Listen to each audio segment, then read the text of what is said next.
வேலூரில் வந்து சத்துவாச்சாரி இங்கே வராகி கோயில் வந்து இருக்குது. நாங்கள் வந்து இந்த வராகி கோயிலில் 3 வருஷமாக இருக்குது. இந்த வராகி கோயில் கட்டி 3 வருஷம் ஆகுது. இப்போ மறுபடியும் காளி பிரதிஷ்டை, பைரவர், கருப்பண்ண சுவாமி பிரதிஷ்டை பண்ணியிருக்கோம். நாங்கள் பொண்ணுக்கு ரொம்ப பிரச்சனையாக இருந்ததுன்னுட்டு இங்கே வந்திருந்தோம். இங்கே வந்து எங்களோட பொண்ணோட பிரச்சனையும் தீர்ந்தது.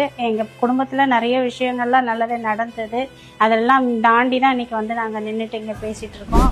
6, 7, 8 இந்த தேதியில் வந்து பிரதிஷ்டை. நாளைக்கு வந்து அம்மா கும்பாபிஷேகம் நடக்க போகுது. எல்லாரும் வந்து கலந்துக்கோங்க. கல்யாணம் நடக்காதவங்களுக்கு கல்யாணம் நடந்திருக்கு.